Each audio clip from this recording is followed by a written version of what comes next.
Good afternoon, everyone. Welcome to the Conversation Learning Foundation's live Q&A series. My name is Marlon, and it is my pleasure to be here with you on this gorgeous Saturday afternoon. This is our fourth of 8 live sessions for the Conversation Learning Foundation, and I'll be joined by the founder of Conversation, Missy Jena. Jena Sharma, or Missy Jena, as she is often known as, is an education visionary who specializes in leadership and learning. She champions innovation, compassionate, and inspired connections in work and learning spaces, and students who quietly, and not so quietly, struggle to make sense of how they fit into the mix of school, life, and learning. Jena founded Conversation because she is passionate about ensuring that children have the opportunity to engage with their learning now. Her life's mission is to leverage the power of meaningful connection and compassionate communications in schools and beyond, so that children can show up with their whole selves, engage meaningfully with their learning processes, and grow into confident and empowered leaders. Today's session is all about empowering ways to deal with emotions during the uncertain and challenging times of COVID. Now, if you haven't already done so, go over to the Conversation Learning Foundation's Facebook page and check out our session dates, and be sure to bookmark them in your calendar. You can actually set a reminder right on Facebook or YouTube. Like, subscribe, and follow. Before we begin today's session, I want to say a big thank you to the Canadian Red Cross, as well as the Government of Canada, for your generous funding. None of this would be possible without you. Now, please join me in welcoming Missy Jena, the founder of the Conversation Learning Foundation. Hi, Marlon. Thank you for that lovely introduction. Hi, Jena. How are you today? I'm doing okay. How are you? I am, it's a beautiful day out. It's sunny. It's been great so far. It's a beautiful Saturday. It is a beautiful Saturday, and here we are in Canada. We've had some big news down in the United States. We have a new president coming in, and I'm sure there's a lot of feelings, emotions happening for a lot of people in the United States as well as here in Canada in the mix of all things COVID. So let's get to these questions. Yeah, so today's topic, we are talking about empowering ways to deal with emotions during the uncertain and challenging times of COVID. COVID, as everyone knows, it's been a pandemic that started earlier this year, and it's really taking a toll on families and children especially. So we've received a lot of questions, Jena, so I hope you're ready. But we're going to just dive right in here.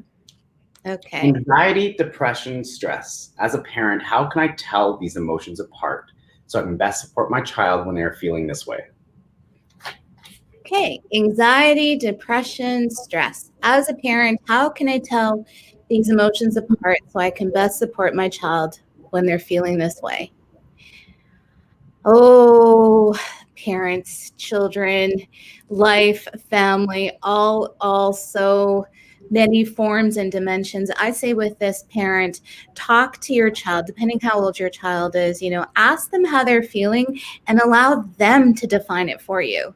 You can make guesses, you can look at what suggestions are out there, but really engaging with your child and asking them, how do you feel right now? And what does that look like, sound like? They can inform you, and by communicating how they're feeling, they're getting freedom from it too. That's great. So how do you define? How do you really notice what these emotions in a child? How do you know when they're going through these emotions?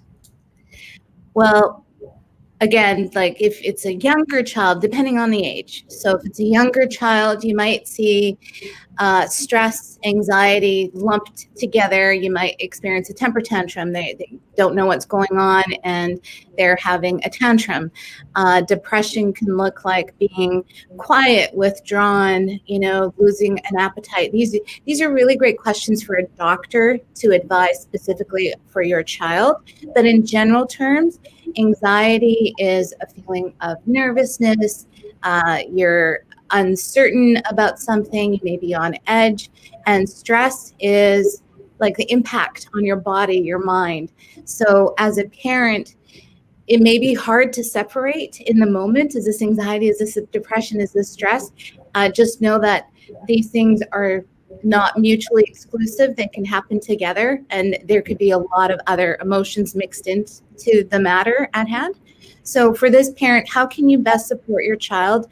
Validation is so key. Validation is just acknowledging how that child is feeling. So if the child is feeling really stressed out and is maybe not as what's the word I'm looking for? Maybe their communication isn't as clear or as calm as you'd like it to be to engage with them, but just, let them know, like, I can see you're really upset about something right now, and it's okay to be upset. That kind of reduces that need to like, oh, okay, being understood is so powerful.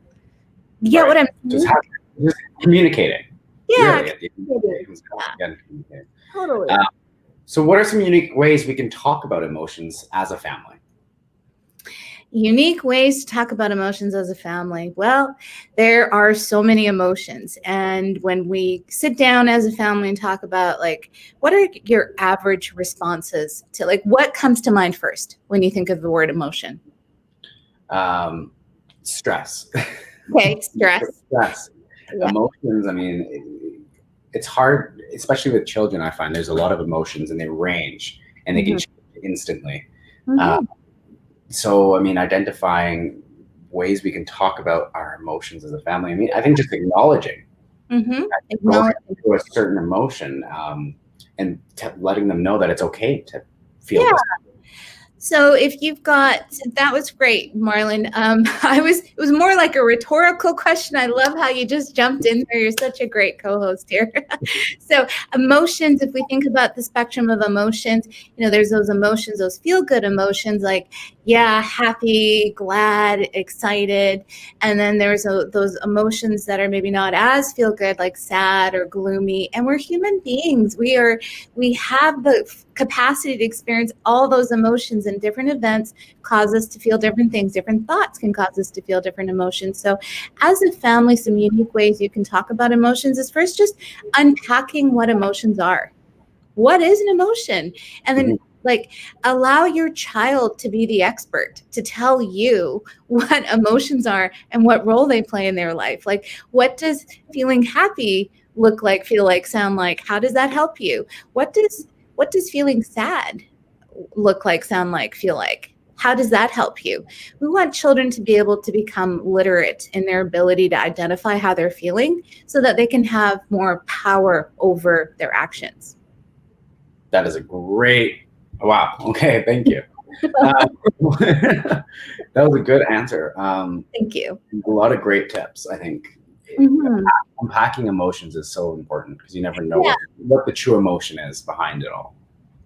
Thank you, Marlon. And you talking housing process that we talked about it, like from a younger child's perspective. If you've got a teenager, they may not be so open about talking about their emotions. They may even be like, oh, mom, dad, they might want to just dismiss you.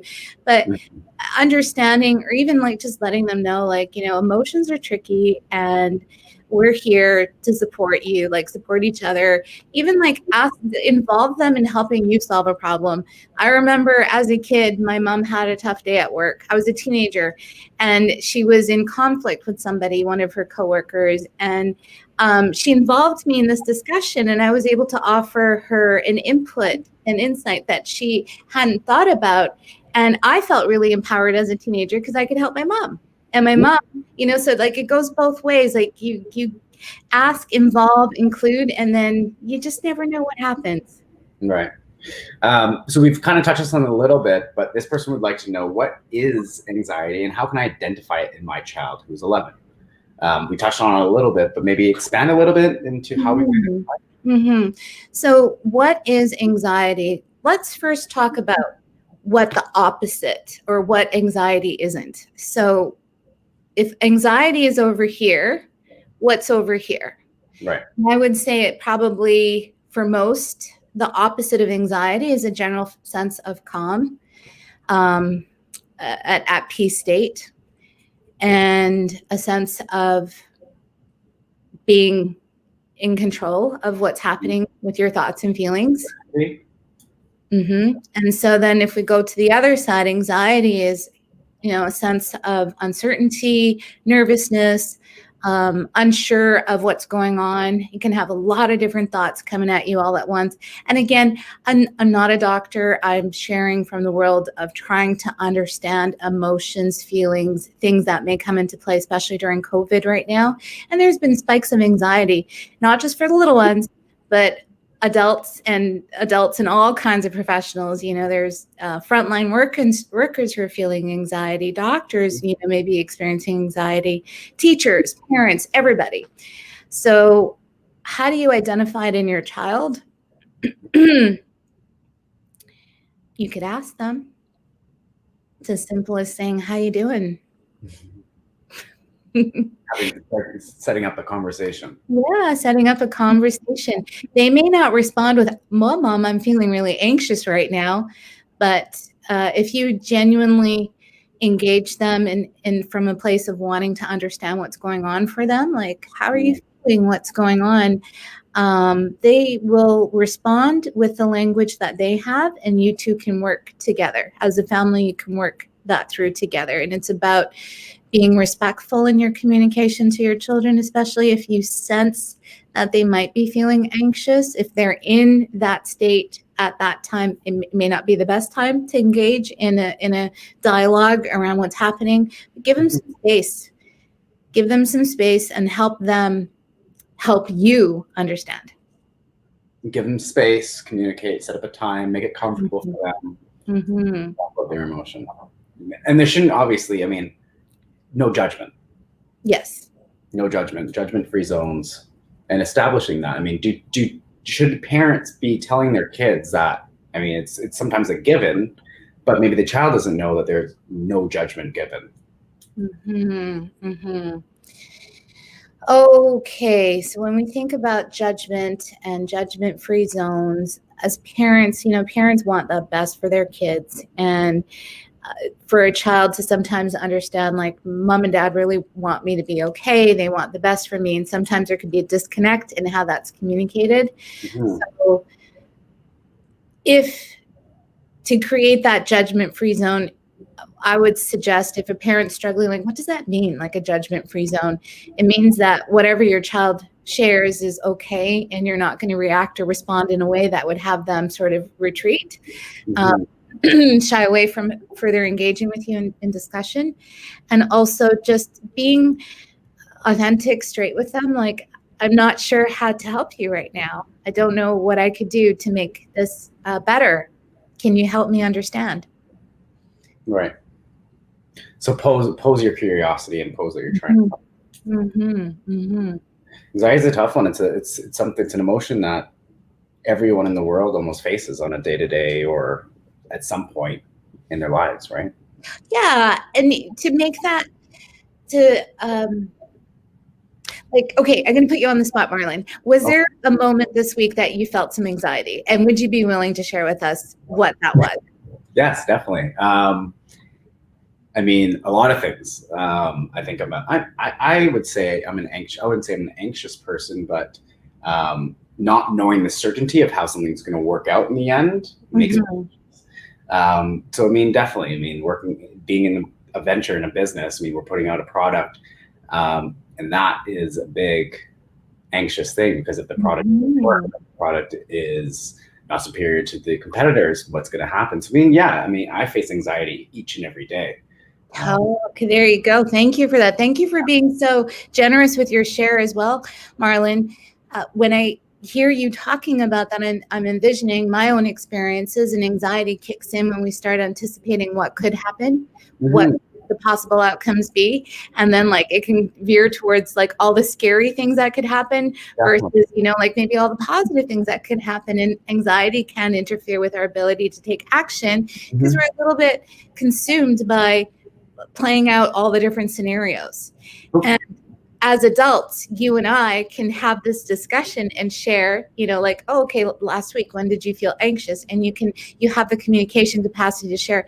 For a parent to recognize that a child may experience anxiety all throughout the day, all throughout the week, they don't have maybe the capacity to say, I was feeling really anxious about getting to school on time. They may never tell you that, but you will see them act in a way that will have you wondering, why are they acting this way? So take it from Marlon. Lead with an example from your own life. This week, I felt really anxious when we were about to launch the family kit on Monday. Tuesday.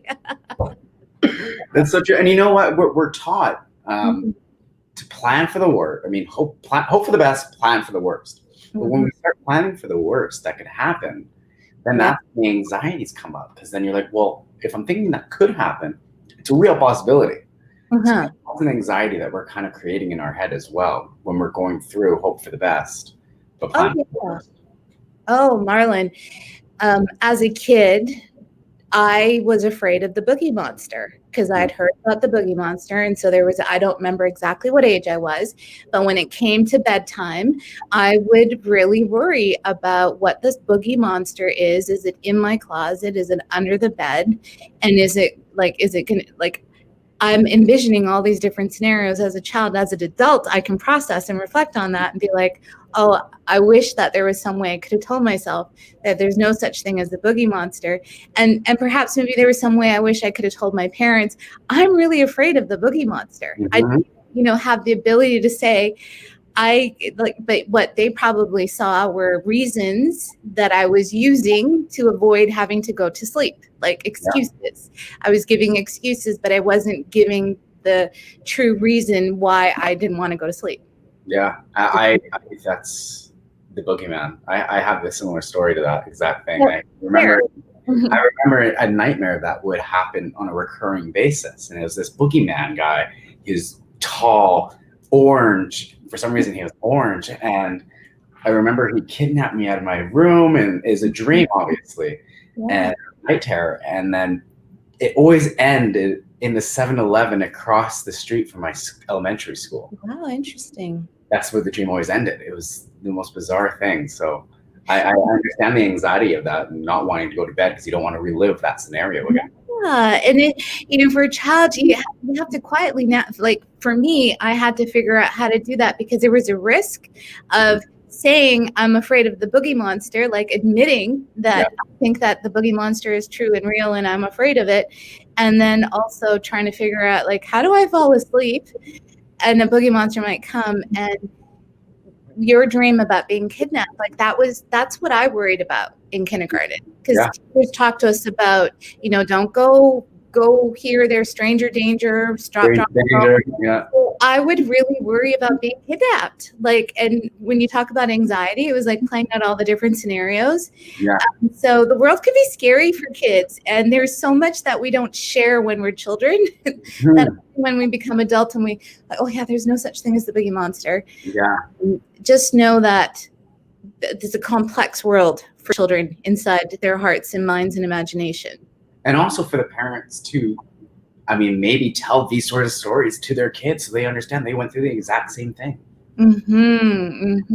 Share validation. So good.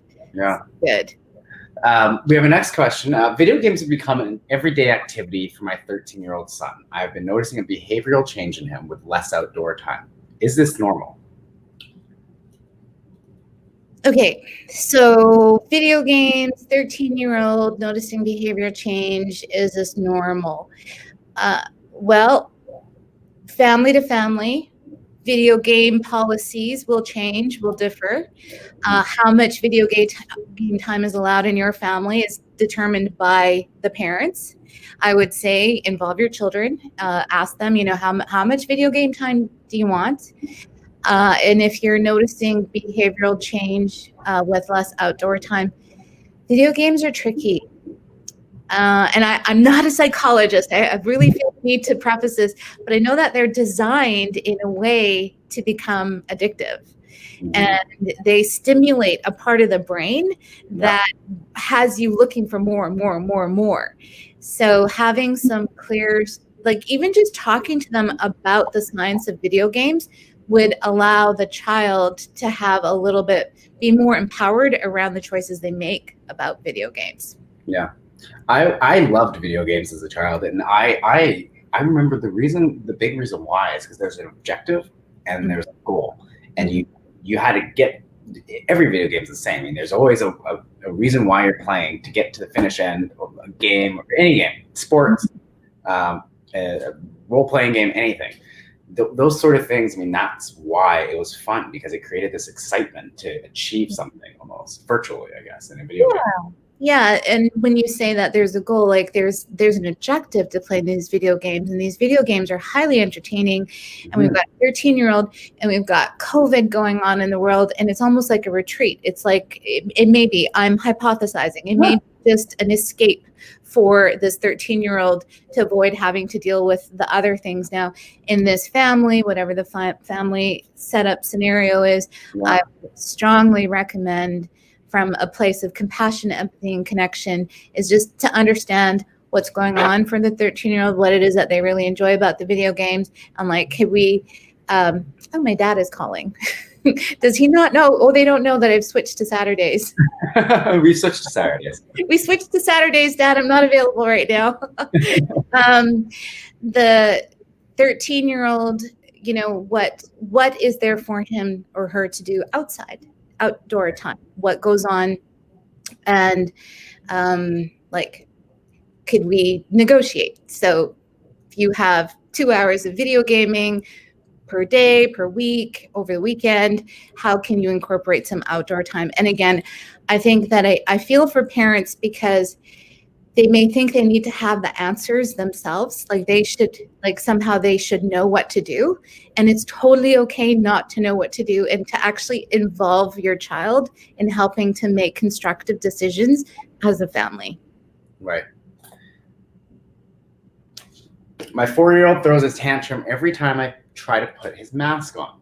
He doesn't understand and is freaked out by others wearing masks as well. I don't know what to do. I mean, we've all had to become accustomed to wearing a mask out in public. But I mean, for a 4-year-old that doesn't really understand why, what can this parent do? Okay, so we go back to the basics. 4-year-old masks, there's a struggle here. There's a power, I'm going to guesstimate it's a power struggle, where the child is saying, no, I don't want it. I don't want it. The parent's like, but you need to wear this. It's for your safety. So I would just choose a time where you don't have to leave the house and talk about the mask. What is this thing? How do you use it? What is it for? How do you wear it? Allow your child to teach you. There's no greater way to learn about something than having to explain it to somebody else. So talking to the 4-year-old, like, find out. Maybe the mask is really uncomfortable for the 4-year-old, but you got to start with just the very basics. What is this thing? Right. And I think that if I was 4 and somebody was putting a mask on me without like sort of my permission, I might resist as well. So I know you're trying to keep your child safe, and you're choosing to put a mask on the 4-year-old. I know in different regions, different doctors recommend different things for children under which age they need to wear a mask and what age it's not okay. So the choice is on the parents, the caregivers of this child. But I recommend, in the spirit of calm, connection, and joy, is just when the stakes aren't high, like it's not like you've got 10 minutes before you have to go grocery shopping, you need to put the mask on. When you've got a couple of hours, like downtime, that's when you get the mask. That's when you think, what is this thing? What are the benefits of this? Why do you wear them? Yeah. Well, what do you like about it? What do you hate about it? And then they get to open up and talk, and then maybe you can share, like, yeah, sometimes, you know, I'm starting to notice a lot of dryness up here for myself personally, like the mask. Can I get something for you? Yeah, dryness to the chin. What was that, Marlon? Silk mask. Oh, a silk mask. Ah, there's an idea. See, until I shared with you, you didn't know that I was even having a challenge. Exactly. And you came up with a solution. And there's a solution, a silk mask. Who knew? So it's one of those things where, for this question and for any other parent who feels that they have to like have it all figured out, they really do just engage with your child. Talk about it, draw about it. There'll be activities in the family care kit that will help you develop the communication, the connection, the joy. And just know that if you're sometimes you're in a hurry and you're like, come on, just put the mask on. It's like, here's the mask, you know, permission to put it on you, but have that other conversation first. Yeah. I find that there's also ways we can I mean, parents can get masks, like Spider-Man masks, or I mean, Barbie, anything. There's so many different designs you can do now. That's another really great, just triggered an idea for me. Allowing that child to have choice about what mask that they choose to wear, or what mask, like if you're purchasing masks for your kids, involve them in the decision around which one do you like, because now it is an outfit choice to some people. Yeah, totally. It's an accessory. It's an everyday accessory now.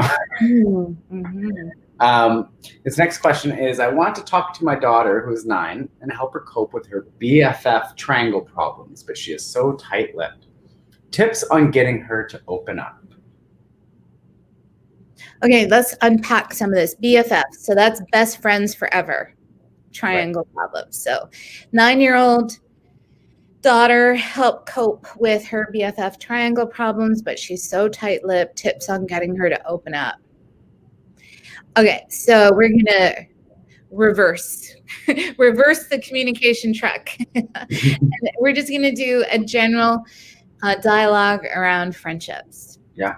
And I would, in the spirit of all that we've been talking about today, leading with that authenticity, leading with stories from your own life, could allow your daughter to open up. So here's a thought, a strategy is share about a time when you were 9. I love stories. I love hearing stories from my parents' childhood. So if you share with your daughter a challenge maybe that you had around friendships, and then ask her, what's working well, what's not working. But those questions right off the top may not elicit any kind of response. They'll just shut down. But opening up a dialogue around friendship challenges and just addressing that, if you had friendship challenges growing up, lead with that, and then say, as mom, I'm here to support you, and mom or dad. And unpack friendship. Friendships are tricky to navigate when you're a kid. Young kids in school. And just, this is like preteen dynamics, friendship dynamics. Yeah. In the general sense of this question, I sense a mom wants to help the child cope. The child is not so open to discussing about this. So do respect your daughter's privacy. There may just be some things she's not comfortable sharing, like subtract 4 or 5 years from that, Jenna and the boogeyman, right? I just wasn't comfortable sharing about the boogeyman because I had my own thoughts and feelings about how that might be perceived by other people. So engaging in just like a neutral, leading with friendships. What is a friend? Who are your friends? Avoid interrogation. A lot of times as a kid, it can question parents seeming, they mean well, but sometimes it can come across as an interrogation. Right. Kids will invite the conversation. Yeah, invite the conversation. How do I handle my child's fears of COVID? He is a 7-year-old boy. Okay. There is a lot of fear around COVID and a lot of unknowns, things we're still trying to figure out. The best of the scientists have, a lot of work around COVID and unpacking the COVID code, the fears that come with COVID. So for a 7-year-old boy to be feeling fear around COVID, I hear you, I feel you as a parent of this child and any other child that's struggling with COVID right now. Talking about COVID, talking about what fears are, like COVID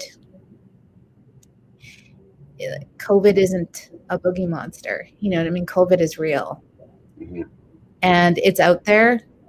And so being straight with your kid, being straight with your 7-year-old, yeah, COVID, there's a pandemic.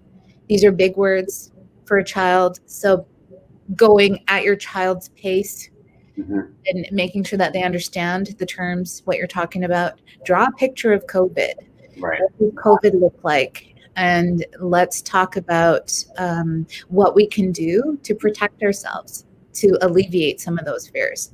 We wear a mask, we wash our hands, we whatever your family chooses to do to keep your family safe during COVID time, just know that it's real. Mhm. It's not imaginary. In this case, we can't see it, but the impact of it is there. And there are spikes here in British Columbia in the lower mainland. Like, this is the second wave. COVID's back very much in the news. Mhm. So how do you handle your child's fear of COVID? You talk about it. And you make it okay to talk about it. Yeah.